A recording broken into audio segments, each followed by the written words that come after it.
Hallelujah. എല്ലാവരും ഒന്നിച്ചേർന്ന് ആനന്ദത്തോടെ hallelujah. ഈ ആത്മീയ ശുശ്രൂഷയിലേക്ക് കടന്നു വന്നിരിക്കുന്ന എല്ലാവർക്കും നമ്മുടെ കർത്താവായ യേശു ക്രിസ്തുവിന്റെ സ്നേഹവും സമാധാനവും ആശംസിക്കുകയാണ്. പ്രിയമുള്ളവരെ, ഈ ആത്മീയ ശുശ്രൂഷയിലൂടെ കർത്താവ് നമ്മുടെ ജീവിതങ്ങളിലേക്ക് പകരുന്ന അഭിഷേകത്തെയും ദൈവ സാന്നിധ്യത്തെയും കൂടുതലായി സ്വീകരിക്കുവാനുള്ള ആഗ്രഹത്തോടെ ഒരുക്കമുള്ളവരായി ദൈവവചനത്തിന് മുൻപിൽ ഈ മണിക്കൂറുകളിൽ നമ്മൾക്കായിരിക്കാം. സാധിക്കുന്ന എല്ലാവരും അല്പസമയം അവരുടെ പണിയും ജോലിയൊക്കെ മാറ്റിവെച്ച് ക്ഷീണവും തളർച്ചയൊക്കെ നീക്കി ഉണർവോടെ നമ്മൾ ഈ ശുശ്രൂഷയിൽ പങ്കുകൊള്ളുക. പുറപ്പാടിന്റെ പുസ്തകം 15-ാം അധ്യായം 26-ാം തിരുവചനത്തിൽ കർത്താവ് സംസാരിക്കുകയാണ്. നിന്റെ ദൈവമായ കർത്താവിന്റെ സ്വരം നീ ശ്രദ്ധാപൂർവം കേൾക്കുന്നുവെങ്കിൽ, അവിടെ വചനം പറയുകയാ, കർത്താവിന്റെ സ്വരം ശ്രദ്ധാപൂർവം കേൾക്കുമെങ്കിൽ. അപ്പൊ ദൈവവചനത്തിന് മുൻപിൽ ഞാനും നിങ്ങളും എങ്ങനെ ഇരിക്കേണ്ടത്? വളരെ ശ്രദ്ധയോടുകൂടി, വളരെ ജാഗ്രതയോടെ നമ്മളായിരിക്കുവാനാണ് ദൈവം ആഗ്രഹിക്കുന്നത്. ഈ വചനത്തിൽ പൂർണ്ണമായും ആശ്രയിച്ചുകൊണ്ട് കർത്താവ് ശുശ്രൂഷയിൽ ഉടനീളം പകരുന്ന അഭിഷേകത്തെ സ്വീകരിക്കുവാനായി ഒരുങ്ങി നമുക്ക് ദൈവത്തിന്റെ ആത്മാവിനെ വിളിച്ച് പ്രാർത്ഥിക്കാം. പരിശുദ്ധാത്മാവ് ഈ ശുശ്രൂഷയിൽ വെളിപ്പെട്ടെങ്കിൽ മാത്രമേ നമ്മൾ ഇവിടെ കൂടി വന്നതുകൊണ്ടും ഈ ശുശ്രൂഷയിൽ പങ്കെടുക്കുന്നത് കൊണ്ടൊക്കെ അർത്ഥമായി മാറുന്നുള്ളൂ. നമുക്ക് ആത്മാവിനെ വിളിച്ച് പ്രാർത്ഥിക്കാം. പരിശുദ്ധാത്മാവേ, ഈ ശുശ്രൂഷയിൽ ഉടനീളം നീ വ്യാപരിക്കണമേ. പങ്കെടുത്തുകൊണ്ടിരിക്കുന്നവരിൽ ഓരോരുത്തരിലും അഭിഷേകമായി കൃപയായി പരിശുദ്ധാത്മ വെളിപ്പെടണമേ. ഒരു നിമിഷം നിങ്ങൾക്ക് വേണ്ടി പ്രാർത്ഥിക്കാൻ പോവുകയാണ്. ഓ പൊന്നു പരിശുദ്ധാത്മാവേ, അഭിഷേകത്തിന്റെ ശക്തിയായി ദൈവകൃപയുടെ വ്യാപാരമായി നിന്റെ ജനത്തിന്റെ മേൽ കത്തിപ്പടരണമേ. ഈ ശുശ്രൂഷയ്ക്ക് എതിരെ നിലകൊള്ളുന്ന എല്ലാ അന്ധകാര വ്യാപാര പോരുകളെ യേശുവിന്റെ നാമത്തിൽ ഞങ്ങൾ കത്തി ചാമ്പലാക്കുകയാണ്. കൃപയുടെ ആത്മാവായി, ശക്തിയുടെ ആത്മാവായി, അഗ്നിയുടെ ആത്മാവായി, വിശുദ്ധിയുടെ ആത്മാവായി, ഓ പരിശുദ്ധാത്മാവേ, ഈ ശുശ്രൂഷയിൽ ഉടനീളം വ്യാപരിക്കണമേ. ഞങ്ങളിൽ ഓരോരുത്തരും കത്തിപ്പടരണമേ. സ്തുതിച്ച് പ്രാർത്ഥിക്കേ. Hallelujah, hallelujah, hallelujah. ആത്മാവേ, അഗ്നിയായി നിറയണമേ. ആത്മാവേ, ആത്മാവേ വെളിപ്പെടണമേ. അഭിഷേകം ചെയ്യണമേ. കുടുംബങ്ങളെ, ജീവിതങ്ങളെ, വിഷയങ്ങളെ, ആവശ്യങ്ങളെ അഭിഷേകം ചെയ്യണമേ. Hallelujah, hallelujah. രോഗത്തിൻ ശക്തിമേൽ അഗ്നിയായി അഭിഷേകമായി, അഭിഷേകമായി ഞങ്ങളിൽ വ്യാപരിക്കണമേ. ഹല്ലേലൂയ. ആത്മാവാം ദൈവമേ, ഹല്ലേലൂയ, ഹല്ലേലൂയ. ഇത് നമ്മുടെ വിഷയങ്ങളിലേക്ക്, നമ്മുടെ ആവശ്യങ്ങളിലേക്ക് ആത്മാവ് കടന്നു വരുന്നു. Hallelujah, hallelujah. അഭിഷേകം ചെയ്യണമേ. എല്ലാ ദുഃഖങ്ങളെയും ഒടിച്ചു കളയണമേ. ഞങ്ങളുടെ ദൈവരാജ്യത്തിനായി വിശുദ്ധീകരിക്കണമേ. ദൈവവചനം വേണ്ട വിധത്തിൽ സ്വീകരിക്കുവാൻ ഞങ്ങളുടെ ഹൃദയങ്ങൾ ഒരുക്കണമേ. പരിശുദ്ധാത്മാവേ, ഹല്ലേലൂയ, ഹല്ലേലൂയ, ഹല്ലേലൂയ. ആരാധന, ആരാധന, ആരാധന. Hallelujah, hallelujah, hallelujah, hallelujah, hallelujah, hallelujah. ഇന്ന് ദൈവവചനത്തിലൂടെ ദൈവാത്മാവ് നമ്മെ പഠിപ്പിക്കുവാൻ പോകുന്നത് മനുഷ്യ ജീവിതത്തിന്റെ നശ്വരതയെ കുറിച്ചാണ്. വളരെ പ്രാധാന്യമുള്ള ഒരു ദൈവികമായ ആലോചനയാണ് ഇന്ന് ദൈവാത്മാവ് നമുക്ക് പകർന്നു നൽകുന്നത്. മനുഷ്യ ജീവിതത്തിന്റെ നശ്വരത. നമ്മുടെ യേശു പറഞ്ഞു, യോഹന്നാന്റെ സുവിശേഷം 6-ാം അധ്യായം അവിടെ 27-ാം തിരുവചനത്തിൽ, നശ്വരമായ അപ്പത്തിനു വേണ്ടി അധ്വാനിക്കാതെ മനുഷ്യപുത്രൻ തരുന്ന നിത്യജീവന്റെ അനശ്വരമായ അപ്പത്തിനു വേണ്ടി നിങ്ങൾ അധ്വാനിക്കുവിൻ. എന്തെന്നാൽ പിതാവായ ദൈവം അവന്റെ മേൽ അംഗീകാര മുദ്ര വെച്ചിരിക്കുന്നു. ഇവിടെ യേശു നമ്മുടെ ഓരോരുത്തരുടെയും ജീവിതങ്ങളെ നോക്കിക്കൊണ്ട് വിളിച്ചു പറയുകയാണ്, നശ്വരമായ അപ്പത്തിനു വേണ്ടി നിങ്ങൾ അധ്വാനിക്കാതെ നിത്യജീവന്റെ അപ്പത്തിനു വേണ്ടി അധ്വാനിക്കുവിൻ. ഞാൻ നിങ്ങളുമായിരിക്കുന്ന ഈ കാലയളവിൽ ഈ വചനത്തിന് വലിയ പ്രസക്തിയുണ്ട്. ഇന്ന് നിത്യജീവൻ എന്ന് പറയുന്നത്, അല്ലെങ്കിൽ യേശുക്രിസ്തു എന്ന് പറയുന്നത്, ദൈവത്തിന്റെ വചനം എന്ന് പറയുന്നത് ഇന്ന് അനേകർക്കൊരു തമാശയാണ്. അനേകർ അതിൽ വിശ്വസിക്കുവാനോ അത് സ്വീകരിക്കുവാനോ അനേകം ദൈവമക്കൾക്ക് കഴിയാതെ പോകുന്നു. ഈ ലോകത്തെ കണ്ടുകൊണ്ട് നശ്വരമായ അപ്പത്തിനു വേണ്ടി അനേകർ അധ്വാനിക്കുകയാണ്. അവരെന്താണ് ചെയ്യുന്നത്, അവരെന്താണ് പറയുന്നത്, അവരെങ്ങോട്ടാണ് പോകുന്നതെന്ന് പോലും അറിയാത്ത വിധത്തിൽ അന്ധത ബാധിച്ച് അന്ധമായി ഇന്ന് ഒരുപാട് മനുഷ്യരെ ജീവിച്ചു കൊണ്ടിരിക്കുകയാണ്. പ്രിയ ദൈവമക്കളെ, ശ്രദ്ധിക്കുക. മനുഷ്യ ജീവിതത്തിന്റെ നശ്വരത നമ്മൾ തിരിച്ചറിയുമ്പോഴാണ് നിത്യതയെ നോക്കിക്കൊണ്ട് ജീവിക്കുവാൻ നമുക്ക് ഓരോരുത്തർക്കും കഴിയുന്നത്. ഇവിടെ കർത്താവ് പറയുന്നത്, ഈ വചനത്തിലൂടെ പരിശുദ്ധാത്മാവ് പഠിപ്പിക്കുന്നത്, നമ്മൾ ആരും തന്നെ ഇവിടെ സ്ഥിരം താമസിക്കാൻ വേണ്ടി വന്നിട്ടുള്ളവരല്ല. അങ്ങനെയാണെങ്കിൽ നമുക്ക് ഇഷ്ടപ്പെട്ടതുപോലെ, നമ്മൾ ആഗ്രഹിക്കുന്ന പോലെ, നമുക്ക് തോന്നിയതുപോലെ സുഖമായി നമുക്കിവിടെ ജീവിക്കാമായിരുന്നു. എന്നാൽ യേശു പറഞ്ഞു, ഈ ജീവിതത്തിനപ്പുറം മറ്റൊരു ജീവിതമുണ്ട്. നമ്മൾ ഈ ലോകത്തിൽ എന്തൊക്കെ നേടിയാലും, നമ്മൾ എത്രമാത്രം ഉന്നതമായ വിദ്യാഭ്യാസം നേടിയാലും, നമ്മുടെ മരണത്തോടു കൂടി അത് അവസാനിച്ചു. നമ്മൾ എത്രമാത്രം വലിയ പദവികൾ സ്വന്തമാക്കിയാലും നമ്മുടെ മരണത്തോടു കൂടി അത് അവസാനിച്ചു. എത്ര വിലയേറെ വിലപിടിപ്പുള്ള വസ്ത്രങ്ങൾ നമ്മൾ സ്വന്തമാക്കിയാലും, അത് സ്വീകരിച്ചാലും നമ്മുടെ മരണത്തോടു കൂടി അത് അവസാനിച്ചു. എത്രമാത്രം അംഗീകാരങ്ങൾ, സമ്പത്ത്, എന്തൊക്കെ നേടിയാലും നമ്മുടെ മരണത്തോടു കൂടി അതെല്ലാം അവസാനിക്കുകയാണ്. എന്നാൽ മരണത്തിനപ്പുറവും നമ്മെ നയിക്കുന്ന ഒരു വലിയ യാഥാർത്ഥ്യത്തെ കുറിച്ചാണ് ഇവിടെ യേശു പറയുന്നത്. അതെന്താണ്? അത് യേശുവിന്റെ ജീവനാണ്, അല്ലെങ്കിൽ അത് നിത്യജീവനാണ്. ഹല്ലേലൂയ! നിത്യജീവന്റെ അനശ്വരമായ അപ്പത്തിനു വേണ്ടി നമ്മൾ അധ്വാനിക്കുവാനും പ്രവർത്തിക്കുവാനും നിലകൊള്ളുവാനുമായി യേശു നമ്മോട് ആവശ്യപ്പെടുകയാണ്. ജോബിന്റെ പുസ്തകത്തിലോട്ട് നമ്മൾ വരുമ്പോൾ അവിടെ ജോബ് പ്രവാചക ആത്മാവിൽ മനുഷ്യ ജീവിതത്തെ കുറിച്ച് പറയുകയാണ്. 7-ാം അധ്യായം 6-ാം തിരുവചനത്തിൽ അവിടെ ജോബ് വിളിച്ചു പറയാ, എന്റെ ദിനങ്ങൾ നെയ്ത്തുകാരന്റെ ഓടത്തേക്കാൾ വേഗത്തിൽ കടന്നു പോകുന്നു. എന്റെ ആയുസ്, ഈ ഭൂമിയിലെ എന്റെ വാസം നെയ്ത്തുകാരന്റെ ഓടത്തേക്കാൾ വേഗത്തിൽ കടന്നു പോകുന്നു. ഇത് തന്നെയാണ് സങ്കീർത്തനത്തിൽ നമുക്ക് കാണുവാൻ കഴിയുന്നത്. 103-ാം സങ്കീർത്തനം, അവിടെ 16-ഉം 17-ഉം തിരുവചനങ്ങളിൽ വചനം പഠിപ്പിക്കുകയാണ്. മനുഷ്യ ജീവിതം പുല്ലുപോലെയാണ്, വയലിലെ പൂ പോലെ അത് വിരിയുന്നു. അവിടെ മനുഷ്യന്റെ ജീവിതത്തെ വയലിലെ പൂവിനോടാണ് പരിശുദ്ധാത്മാവ് ഉപമിച്ചിരിക്കുന്നത്. എന്താണ് വയലിലെ പൂവിന്റെ പ്രത്യേകത? ഈ തിരുവചന ഭാഗം ധ്യാനിച്ചുകൊണ്ടിരിക്കുമ്പോൾ പരിശുദ്ധാത്മാവ് പ്രത്യേകമായി എന്റെ ആത്മാവിനെ പ്രകാശിപ്പിച്ചു. വയലിലെ പൂവ്, എന്റെയും നിങ്ങളുടെയും ഈ ഭൂമിയിലെ ജീവിതം എന്ന് പറയുന്നത് വയലിലെ പൂവിനോടാണ് വചനം ഉപമിച്ചിരിക്കുന്നത്. ഇവിടെ ആത്മാവ് പറയുന്ന ഒരു പ്രധാനപ്പെട്ട കാര്യം, ഈ തോട്ടത്തിൽ നിൽക്കുന്ന പൂ പോലെ എന്നല്ല.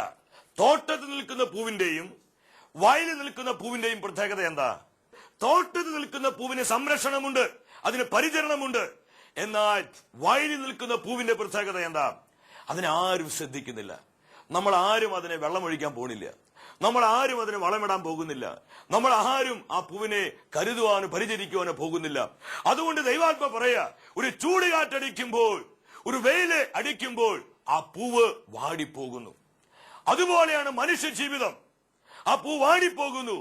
ദൈവമക്കളെ, മനുഷ്യ ജീവിതത്തിന്റെ നശ്വരത മനസ്സിലാക്കി ഈ ഭൂമിയിൽ നമ്മൾ ദൈവത്തോട് ചേർന്ന് ഒരു വിശുദ്ധ ജീവിതം നയിക്കുവാൻ പരിശുദ്ധാത്മ നമ്മൾ ആവശ്യപ്പെടുകയാണ്. നമ്മൾ പാടുന്നില്ലേ, മൺമയമാം ഈ ഉലകിൽ കാൺമതുമായ വൻമഹിമാധന സുഖങ്ങൾ സകലവുമായ മണ്ണിൽ നമ്മൾ ജീവിതമോ പുല്ലിനെ പോലെ ഇന്നു കണ്ടു നാളെ വാടും പൂക്കളെ പോലെ. പ്രിയ സഹോദര, അത്രയുള്ള നമ്മുടെ ജീവിതം. സഹോദരി, അത്ര നശ്വരമാണ് മനുഷ്യ ജീവിതം. എന്നാൽ ഈ യാഥാർത്ഥ്യം അനേകരിൽ നിന്ന് പിശാച് മറച്ചു വെച്ചിരിക്കുകയാണ്. അനേകരിൽ നിന്ന് ഈ യാഥാർത്ഥ്യം ശത്രു ഒളിപ്പിച്ചു വെച്ചിരിക്കുക. അതുകൊണ്ടാണ് ഈ ലോകത്തിന് ഇമ്പങ്ങളുടെ പുറകെ, ഈ ലോകത്തിന് മോഹങ്ങളുടെ പുറകെ, ജഡീകമായ പ്രവണതകളിൽ, എല്ലാവിധത്തിലുള്ള അരാജകത്വങ്ങളിലും ഇന്നത്തെ തലമുറ പോയിക്കൊണ്ടിരിക്കുന്നത്. സങ്കീർത്തകനായ ദാവീദ് 90-ാം സങ്കീർത്തനം 10-ാം തിരുവചനത്തിൽ പറയാ, ഞങ്ങളുടെ ആയുഷ്കാലം 70 വർഷമാണ്, ഏറിയ 80. ഹല്ലേലൂയ! നമുക്ക് ഓരോരുത്തർക്കും ഈ ലോക ജീവിതത്തിൽ എത്ര കൊല്ലം ജീവിക്കാം? എത്ര കൊല്ലം ജീവിക്കാം? വചനം പഠിപ്പിക്കുന്നത് 70, ഏറിയ 80. അത് കഴിഞ്ഞാൽ നമ്മൾ നിത്യതയിലേക്ക് വിളിക്കപ്പെടും, നമ്മൾ നിത്യസമ്മാനത്തിനായി ചേർക്കപ്പെടും. അതുകൊണ്ട് തന്നെ നിത്യജീവന്റെ തണലിൽ ജീവിക്കുവാൻ പ്രിയ ദൈവമക്കളെ, നമുക്ക് കഴിയണം. നിത്യതയുടെ ദർശനത്തിൽ മുന്നോട്ട് പോകുവാൻ എനിക്ക് നിങ്ങൾക്കും സാധ്യമാകണം. ഞാൻ പലപ്പോഴും ചിന്തിച്ചിട്ടുണ്ട്, പൗലോസ് അപ്പോസ്തലൻ എന്റെ ശുശ്രൂഷ ജീവിതത്തിലും എന്റെ വ്യക്തിപരമായ ജീവിതത്തിലും എന്നെ ഒരുപാട് സ്വാധീനിച്ച അപ്പോസ്തലനാണ്. പൗലോസ് അപ്പോസ്തലൻ എന്തുകൊണ്ടാണ് തനിക്ക് ലഭിച്ച ലോകത്തിൽ നിന്ന് തനിക്ക് ലഭിച്ച നേട്ടങ്ങള്, അംഗീകാരങ്ങള്, തനിക്ക് ലഭിച്ച പദവികള്, സ്ഥാനമാനങ്ങള്, തന്റെ വിദ്യാഭ്യാസ യോഗ്യതകളെല്ലാം വലിച്ചെറിയുവാനായിട്ട്, യേശുക്രിസ്തുവിനെ പ്രതി ഉച്ഛിഷ്ടം പോലെ കരുതുവാനായിട്ട് പൗലോസ് അപ്പോസ്തലൻ എന്തുകൊണ്ടാണ് അദ്ദേഹത്തിന് കഴിഞ്ഞത്? ഞാൻ പലപ്പോഴും ചിന്തിച്ചിരിക്കുന്ന ഒരു കാര്യമാണ്. പക്ഷെ ദൈവത്തിന്റെ വചനം പരിശോധിച്ചപ്പോൾ ഒരു കാര്യം മനസ്സിലാക്കാൻ പറ്റി.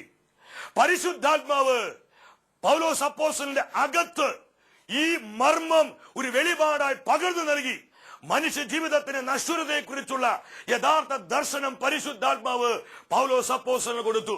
അതുകൊണ്ട് പൗലോസ് പറഞ്ഞു, യേശു ക്രിസ്തു എനിക്ക് വിലപ്പെട്ടവനാകിയാൽ ഈ ലോകത്തിൽ നിന്ന് ഞാൻ എന്തൊക്കെ സ്വന്തമാക്കിയോ ഞാൻ അതിനെല്ലാം ഉച്ഛിഷ്ടം പോലെ വലിച്ചെറിയുകയാണ്. പ്രിയമുള്ളവരെ, ഇത് തന്നെയാണ് വിശുദ്ധാത്മാക്കൾക്ക് നമ്മോട് പറയുവാനുള്ളത്. വിശുദ്ധർക്ക് നമ്മോട് ഇത് തന്നെയാണ് പറയാനുള്ളത്. കാരണം നിത്യതയെക്കുറിച്ചുള്ള, നിത്യജീവനെ കുറിച്ചുള്ള ആ യഥാർത്ഥമായ ആത്മീയ സത്യം അവരുടെ അകത്ത് പരിശുദ്ധാത്മാവ് ഒരു വെളിപാടായി പകർന്നു നൽകി. ഹല്ലേലൂയ. നമുക്കറിയാം, ചരിത്രത്തിൽ ഒരു വലിയ വീരപുരുഷനുണ്ടായിരുന്നു, മഹാനായ അലക്സാണ്ടർ. തന്റെ 35-ാമത്തെ വയസ്സിൽ ലോകത്തിന്റെ 2/3 അലക്സാണ്ടർ ചക്രവർത്തി പിടിച്ചു. 35 വയസ്സ് പ്രായമായിട്ടുള്ളൂ. ലോകത്തിന്റെ 2/3 അലക്സാണ്ടർ കൈയടക്കി. എന്നാൽ ഒരു നിസ്സാര പനി അദ്ദേഹത്തിന് വരികയാണ്. ഈ പനി പിടിച്ച് മരണത്തെ മുന്നിൽ കണ്ട് തന്റെ മരണക്കിടക്കയിൽ അലക്സാണ്ടർ ചക്രവർത്തി കിടക്കുമ്പോൾ അദ്ദേഹത്തിന് മനസ്സിലായി മനുഷ്യ ജീവിതത്തിന് നശ്വരത എന്താണെന്ന്. അദ്ദേഹം പൊട്ടിക്കരഞ്ഞുകൊണ്ട് തന്റെ പ്രിയപ്പെട്ട പട്ടാളക്കാരെ നോക്കിക്കൊണ്ട് പറഞ്ഞു, ഞാൻ മരിച്ച് എന്റെ ശവം കൊണ്ടുപോകുന്ന സമയത്ത് ആ ശവമഞ്ചത്തിന്റെ പുറത്തേക്ക് എന്റെ 2 കൈകളും ഇട്ടുകൊണ്ട് ലോകത്തോട് നിങ്ങൾ വിളിച്ചു പറയണം, ഇതാ മഹാനായ അലക്സാണ്ടർ പോകുന്നു, പക്ഷേ അവനൊന്നും തന്നെ കൊണ്ടുപോകുന്നില്ല. ഇതാ മഹാനായ അലക്സാണ്ടർ കൊണ്ടുപോകുന്നു, പക്ഷെ അവനൊന്നും തന്നെ കൊണ്ടുപോകുന്നില്ല. പ്രിയ ദൈവമക്കളെ, അലക്സാണ്ടർ ചക്രവർത്തിക്ക് തന്റെ ജീവിതത്തിന് നശ്വരത മനസ്സിലാക്കാൻ പറ്റിയത് മരണക്കിടക്കയിൽ വെച്ച. ഇത് തന്നെയാണ് ചരിത്രത്തിൽ മറ്റൊരു മഹാനായ നെപ്പോളിയൻ ബോണപ്പാർട്ട്. അദ്ദേഹം തന്റെ അവസാന നിമിഷത്തിൽ പ്രകാരം എഴുതി വെച്ചു, എന്റെ സാമ്രാജ്യം വലുതാക്കുവാൻ ഞാൻ എത്രമാത്രം കഷ്ടപ്പെട്ടു, എന്റെ സാമ്രാജ്യത്തെ പടുത്തുയർത്തുവാൻ ഞാൻ എത്രമാത്രം അധ്വാനിച്ചു. എന്നാൽ യേശു ക്രിസ്തുവിന്റെ സാമ്രാജ്യത്തെ പടുത്തുയർത്തുവാൻ ഞാൻ ഇതുപോലെ അധ്വാനിച്ചിരുന്നുവെങ്കിൽ എനിക്ക് എത്രമാത്രം വലിയ പ്രതിഫലം ലഭിക്കുമായിരുന്നു. ഹല്ലേലൂയ. അവർക്കൊക്കെ തിരിച്ചറിവ് കിട്ടിയത് എപ്പോഴാ? മരണത്തെ മുന്നിൽ കണ്ടപ്പോൾ. അതുകൊണ്ട് ഞാൻ നിങ്ങളോട് പറയാം, നമ്മൾ വല്ലപ്പോഴൊക്കെ മരിച്ച വീട്ടിൽ പോകുന്നത് വളരെ നല്ലതാ. ശവസംസ്കാര ചടങ്ങിലൊക്കെ പങ്കെടുക്കുന്നത് വളരെ നല്ലതാ. ഇത് എന്റെ ഒരു ആശയമല്ലാട്ടോ, ദൈവവചനത്തിലൂടെ ദൈവാത്മാവ് നമ്മൾ പഠിപ്പിക്കുന്നുണ്ട്. സഭാപ്രസംഗൻ 7-ാം അധ്യായം 2-ാമത്തെ തിരുവചനം, സദ്യ നടക്കുന്ന വീട്ടിൽ പോകുന്നതിനേക്കാൾ നല്ലത് വിലാപം നടക്കുന്ന വീട്ടിൽ പോകുന്നതാണ്. ഞാൻ ഈ വചനം വായിച്ച് കർത്താവിന്റെ ജ്ഞാനം അവിടെ പറയാ, സദ്യ നടക്കുന്ന വീട്ടിൽ പോകുന്നതിനേക്കാൾ നല്ലത് വിലാപം നടക്കുന്ന വീട്ടിൽ പോകുന്നതാണ്. സർവരുടെയും അന്ത്യം ഇതാണെന്ന് ജീവിച്ചിരിക്കുന്നവർ അപ്പോൾ ഗ്രഹിച്ചുകൊള്ളും. ഹല്ലേലൂയ. ചില പറയാറില്ലേ, മരിച്ച വീട്ടിൽ പോകുമ്പോഴാണ് മരണത്തെ കുറിച്ച് അല്പമെങ്കിലും ചിന്ത വരുന്നത്. എത്ര നല്ല കാര്യം. ഞാൻ ഈ അടുത്ത നാളുകളില് തൃശ്ശൂർ അമ്പലം മെഡിക്കൽ കോളേജ് സന്ദർശിക്കുവാനായിട്ടൊന്ന് പോയി. കാരണം എനിക്ക് വളരെ ബന്ധമുള്ള എന്റെ പ്രിയ സഹോദരൻ രോഗബാധിതനായി അവിടെ കിടക്കുന്ന സമയം ഞാൻ അദ്ദേഹത്തെ കാണുവാനായിട്ട് ആ ഹോസ്പിറ്റലിലോട്ട് കടന്നു ചെന്നപ്പോൾ കുഞ്ഞുങ്ങൾ മുതൽ പ്രായമായിട്ടുള്ള വ്യക്തികൾ വരെ വിവിധങ്ങളായിട്ടുള്ള ക്യാൻസർ ബാധിച്ച് ആ വാർഡുകളൊക്കെ ഒന്ന് ജസ്റ്റ് ഒന്ന് പോയി. അവരുടെ മുഖത്തേക്ക് നോക്കിക്കഴിഞ്ഞപ്പോൾ എന്തൊരു വേദനയും ദുഃഖമാണെന്നറിയോ. 1-2 പേരോട് സംസാരിച്ചു കൊണ്ടിരിക്കുമ്പോൾ അവര് പറഞ്ഞു, സഹോദര, ഞങ്ങൾ എന്ത് വേണമെങ്കിലും ചെയ്യാം ഈ അവസ്ഥയിൽ നിന്ന് ഒന്ന് രക്ഷപ്പെടാനായിട്ട്. അതിലൊത്തിരി സമ്പത്തുള്ളവരുണ്ട്, എന്നാൽ പാവപ്പെട്ടവരുണ്ട്, നല്ല കഴിവുള്ളവരുണ്ട്, കഴിവ് കുറഞ്ഞവരുണ്ട്, വിദ്യാഭ്യാസമുള്ളവരുണ്ട്, വിദ്യാഭ്യാസം ഇല്ലാത്തവരുണ്ട്, നല്ല സുന്ദരന്മാരുണ്ട്, എന്നാൽ അധികം സൗന്ദര്യമില്ലാത്തവരുണ്ട്. പക്ഷെ അവരെല്ലാം ഒരുപോലെ നിസ്സഹായരാ. ഈ ഒരു സംഭവം എന്റെ ജീവിതത്തെ വല്ലാതെ സ്വാധീനിച്ചു. ഞാൻ ആ ആശുപത്രിയുടെ പടി ഇറങ്ങി വരുന്ന സമയത്ത് പരിശുദ്ധാത്മാവ് വളരെ വ്യക്തമായി എന്റെ ജീവിതത്തോട് ഇടപെടുന്നതായി എനിക്ക് അനുഭവപ്പെട്ടു. എന്തൊക്കെ സമ്പാദിച്ചാലും, എന്തൊക്കെ നേടിയാലും, എന്തൊക്കെ നമുക്ക് ഉണ്ടെങ്കിലും എല്ലാം ശൂന്യമാകുന്നൊരവസ്ഥ നമ്മുടെ ജീവിതത്തിലുണ്ട്. എല്ലാവർക്കും ഒന്നും ചെയ്യാൻ കഴിയാത്ത വിധത്തിൽ നിസ്സഹായരായി നോക്കി നിൽക്കുന്നൊരവസ്ഥ എന്റെ ജീവിതത്തെ ഒരുപാട് അത് സ്വാധീനിച്ചു. ഞാൻ ആ ദിവസങ്ങളെക്കുറിച്ച് ചിന്തിക്കാൻ തുടങ്ങി. മരണാന്തര ജീവിതത്തെക്കുറിച്ചും മനുഷ്യ ജീവിതത്തിന്റെ നശ്വരതയെക്കുറിച്ചും കർത്താവ് കൂടുതൽ കാര്യങ്ങൾ ബോധ്യപ്പെടുത്തി. പ്രഭാഷകന്റെ പുസ്തകം 7-ാം അധ്യായം 36-ാം തിരുവചനത്തിൽ അവിടെ വചനം പറയുകയാണ്, നിന്റെ ജീവിത അന്ത്യത്തെപ്പറ്റി നീ ഓർക്കുക, എന്നാൽ നീ പാപം ചെയ്യുകയില്ല. ഹല്ലേലൂയ. ഇന്നത്തെ ആധുനിക മനുഷ്യൻ ജഡീകതകളുടെ പുറകെ, ലോകമോഹങ്ങളുടെ പുറകെ പരക്കം പായുമ്പോൾ അവനും അവളും അറിയുന്നില്ല ഈ ജീവിതം ഇവിടെ തീരുവാനുള്ളതാണെന്ന്. ഇതിനപ്പുറം നിത്യജീവന്റെ അനുഭവമുണ്ടെന്ന് അനേകർക്ക് തിരിച്ചറിയാനോ വിശ്വസിക്കുവാനോ കഴിയുന്നില്ല. അതുകൊണ്ട് പത്രോസ് അപ്പോസ്തലൻ വളരെ വ്യക്തമായി പറയുന്നത് തന്റെ 2-ാം ലേഖനത്തിൽ 3-ാം അധ്യായം 11-ാം തിരുവചനത്തിൽ പത്രോസ് അപ്പോസ്തലൻ പറഞ്ഞു, ഇവയെല്ലാം നശ്വരമാകിയാൽ ഈ ലോകവും ഈ ലോകത്തിന് ഇമ്പങ്ങളും ലോകത്തിന് മോഹങ്ങളും നമ്മൾ സമ്പാദിച്ച സമ്പാദ്യങ്ങളും നമ്മുടെ വിദ്യാഭ്യാസ ഡിഗ്രികളും നമ്മുടെ പേരും നമ്മുടെ പെരുമയും നമ്മുടെ സകല സ്വാധീനങ്ങളും സകല ബന്ധങ്ങളും നശ്വരമാകിയാൽ. ഹല്ലേലൂയ. ഓ, എത്ര കൃത്യമാണ് ഈ വചനം. ഇവിടെ പരിശുദ്ധാത്മ വിളിച്ചു പറയാ, ഇതെല്ലാം നശ്വരമാണ്. പ്രിയ സഹോദര, ഇതിന് നശ്വരത നീ അറിയണം. ഇത് അകത്തോട്ടങ്ങ് കയറണം. സഹോദരി, ഇതിന് നശ്വരത നീ മനസ്സിലാക്കണം. എങ്കിലേ വിശുദ്ധിയോടെ ജീവിക്കാൻ പറ്റുകയുള്ളൂ. പത്രോസ് അപ്പോസ്തലനുടെ പരിശുദ്ധാത്മ പറയുകയാണ്, ഇവയെല്ലാം നശ്വരമാകിയാൽ വിശുദ്ധിയോടും ദൈവഭക്തിയോടും കൂടെ ജീവിക്കുന്നതിൽ ഞാനും നിങ്ങളും എത്രമാത്രം ശുഷ്കാന്തിയുള്ളവരായിരിക്കണം. ഇവയെല്ലാം നശ്വരമാണ്. നമ്മളിവിടെ അന്യരും പരദേശികളുമാണ്. നമ്മൾ ആരും ഇവിടെ സ്ഥിരം താമസിക്കാൻ വേണ്ടി വന്നിട്ടുള്ളവരല്ല. വീണ്ടും പത്രോസ് അപ്പോസ്തലൻ തന്റെ 1-ാം ലേഖനത്തിൽ അവിടെ 2-ാം അധ്യായം 11-ാം തിരുവചനത്തിൽ അപ്പോസ്തലൻ പറയുകയാണ്, പ്രിയപ്പെട്ടവരെ, നിങ്ങൾ ആത്മാവിനെതിരായി പോരാടിക്കൊണ്ടിരിക്കുന്ന ശാരീരികമായ പ്രവണതകളിൽ നിന്ന്, എല്ലാവിധത്തിലുള്ള ജഡത്തിന്റെ പ്രവണതകളിൽ നിന്ന് പരദേശികളും വിപ്രവാസികളും എന്ന നിലയിൽ ഒഴിഞ്ഞു നിൽക്കാൻ ഞാൻ നിങ്ങളോട് അപേക്ഷിക്കുന്നു. അവിടെ പത്രോസ് അപ്പോസ്തലൻ നമ്മുടെ ജീവിതത്തെ നോക്കി 2 വാക്കുകൾ ഉപയോഗിക്കുന്നുണ്ട്. നമ്മൾ പരദേശികളാണ്, 2 നമ്മൾ വിപ്രവാസികളാണ്. നമ്മൾ ഇവിടം വിട്ട് പോകേണ്ടവരാണ്. അതുകൊണ്ട് സങ്കീർത്തകൻ പറഞ്ഞത്, ഞങ്ങളുടെ ആയുസ്സിന്റെ ദിനങ്ങൾ എണ്ണുവാൻ ഞങ്ങളെ പഠിപ്പിക്കണമേ. എത്ര മനോഹരമായ പ്രാർത്ഥനയാണ്. സങ്കീർത്തകനായ ദാവീദിന് മേലൊക്കെ എത്രമാത്രം വലിയ അഭിഷേകം ഉണ്ടായിരുന്നു. നിത്യതയെ കണ്ട് നിത്യജീവന്റെ തണലിൽ ജീവിക്കാൻ പഠിച്ചവരായിരുന്നു പ്രവാചകന്മാര്, പൂർവ്വപിതാക്കന്മാര്, അപ്പോസ്തലന്മാര്, വിശുദ്ധരെല്ലാം. അവിടെ സങ്കീർത്തകൻ പ്രാർത്ഥിക്കുക. 90-ാം സങ്കീർത്തനം 12-ാം തിരുവചനത്തിലോട്ട് നമുക്ക് വരാം. ഞങ്ങളുടെ ആയുസ്സിന്റെ ദിനങ്ങൾ എണ്ണാൻ ഞങ്ങളെ പഠിപ്പിക്കണമേ. ഈ ഒരു കൃപ, ഈ ഒരു ദർശനം നമുക്ക് ലഭിച്ചു കഴിഞ്ഞാൽ നമ്മൾ ആരും പിന്നെ നമുക്ക് തോന്നിയതുപോലെ ജീവിക്കില്ല. നമ്മുടെ ഇഷ്ടങ്ങൾക്കനുസരിച്ച് ജീവിക്കില്ല. നമ്മുടെ ജഡം പറയുന്നത്, ശരീരം പറയുന്നത് പോലെ നമ്മൾ ജീവിക്കില്ല. ഈ ലോകത്തിന് ഇമ്പങ്ങളെ പറയുന്നത് നമ്മൾ പരക്കം പായില്ല. കാരണം നമ്മുടെ ജീവിതത്തിന് നശ്വരത നമുക്ക് മനസ്സിലായി. ഇതാണ് ഇവിടെ സങ്കീർത്തകൻ പറയുന്നത്. ഞങ്ങളുടെ ആയുസ്സിന്റെ ദിനങ്ങൾ എണ്ണാൻ ഞങ്ങളെ പഠിപ്പിക്കണമേ. ഞങ്ങളുടെ ഹൃദയം ജ്ഞാനപൂർണമാകട്ടെ. ഞങ്ങളുടെ ഹൃദയം ജ്ഞാനപൂർണമാകട്ടെ. പ്രിയ ദൈവമക്കളെ, നമ്മൾ ഈ ലോക ജീവിതത്തിൽ പരദേശികളും വിപ്രവാസികളുമാണെന്ന് തിരിച്ചറിഞ്ഞ് നമ്മുടെ ജീവിതത്തെ പൂർണ്ണമായും ഒരു വിശുദ്ധ യാഗമായി നമ്മൾ കർത്താവിനെ സമർപ്പിക്കുക. വിശുദ്ധിയോടെ ജീവിക്കുവാൻ, ദൈവസ്നേഹത്തിലും പരസ്നേഹത്തിലും ജീവിക്കുവാൻ, തകർന്നുപോയ ബന്ധങ്ങളെ പുനരുദ്ധരിക്കുന്നവരായി മാറുവാൻ, കുടുംബങ്ങൾക്കും സഭാ സമൂഹങ്ങൾക്കും ഒരു അനുഗ്രഹമായി പ്രകാശിക്കുവാൻ നമ്മുടെ ജീവിതങ്ങൾക്ക് അങ്ങനെ സാധ്യമാകണം. അതിനായി നമുക്ക് പ്രാർത്ഥിക്കാം. തുറന്നു വരുന്ന ആരാധന ശുശ്രൂഷയിൽ കർത്താവ് പകരുന്ന ഈ അഭിഷേകത്തെ ഏറ്റെടുക്കാം. ഈ അഭിഷേകത്തിൽ നിറഞ്ഞ് കർത്താവിന്റെ സാന്നിധ്യമായി എല്ലാ തലങ്ങളിലും നമുക്ക് പ്രകാശിക്കാം. അതിനായി ദൈവം നമ്മളെല്ലാവരെയും സമൃദ്ധമായി അനുഗ്രഹിക്കട്ടെ. നിത്യസ്നേഹത്താൽ എന്നെ സ്നേഹിച്ചു, നിത്യസ്നേഹത്താൽ എന്നെ സ്നേഹിച്ചു.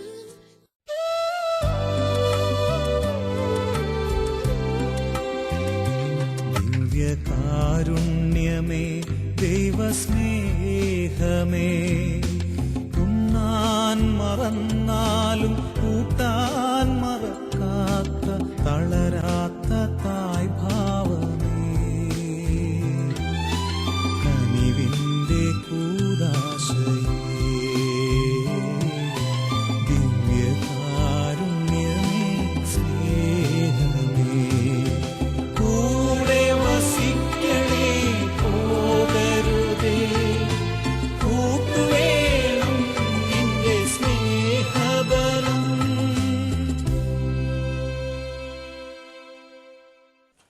വിശുദ്ധിയിൽ മഹത്വപൂർണനായ ദൈവം തന്നെ തന്നെ ശൂന്യനാക്കി തിരുവോസ്തിയായി നമ്മുടെ മുൻപിൽ കടന്നു വന്നിരിക്കുകയാണ്. തിരുവചനത്തിലൂടെ പരിശുദ്ധാത്മ നമ്മളെ വഴി നടത്തി മനുഷ്യ ജീവിതത്തിന്റെ നശ്വരതയെക്കുറിച്ച് ദിവ്യകാരുണ്യനാഥന്റെ മുൻപിൽ നമ്മുടെ ജീവിതങ്ങളെ നമ്മൾ പരിശോധിക്കുക. ഒരു വിശുദ്ധിയുടെ ജീവിതം നയിക്കുവാൻ, യഥാർത്ഥത്തിലുള്ള സമർപ്പണത്തിന്റെ ജീവിതം നയിക്കുവാൻ ഈ ആരാധന ശുശ്രൂഷയിലൂടെ കർത്താവ് നമ്മളെ പ്രാപ്തമാക്കുകയാണ്.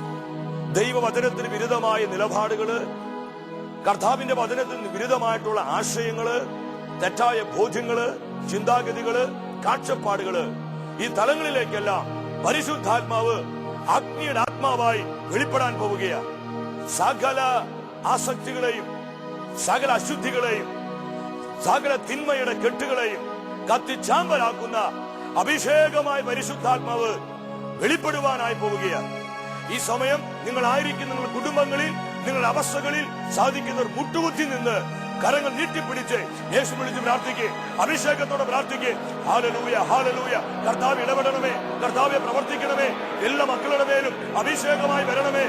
എല്ലാ അടിമത്വങ്ങളിൽ നിന്നും, അശുദ്ധിയിൽ നിന്നും, ലോകത്തിന്റെ മോഹങ്ങളിൽ നിന്നും, ജഡത്തിന്റെ വ്യാപാരങ്ങളിൽ നിന്നും എല്ലാ ദൈവമക്കളെയും വിടുവിക്കണമേ. ആരാധന, ആരാധന, ആരാധന. നിത്യതയുടെ തണലിൽ, നിത്യജീവനോടുള്ള ദർശനത്തിൽ ഞങ്ങളെല്ലാം ജീവിക്കുവാൻ, വളരുവാൻ പരിശുദ്ധാത്മാവെ അഭിഷേകം ചെയ്യണമേ. ഇരു കരങ്ങളും കർത്താവിന് മുൻപിലേക്ക് ഉയർത്തിപ്പിടിച്ച് പ്രാർത്ഥിക്കേ. നിത്യജീവന്റെ ദർശനത്തിൽ, നിത്യതയുടെ തണലിൽ ജീവിക്കുന്ന മക്കളായി നമ്മൾ മാറുവാൻ, യഥാർത്ഥ വിശ്വാസ ജീവിതം നയിക്കുവാൻ, മനുഷ്യ ജീവിതത്തിന്റെ നശ്വരതയെ തിരിച്ചറിഞ്ഞ് ഒരു വിശുദ്ധ ജീവിതം നയിക്കുവാനുള്ള അഭിഷേകത്തിനായി ആത്മാവിനെ വിളിച്ച് പ്രാർത്ഥിക്കേ. Hallelujah, hallelujah, hallelujah.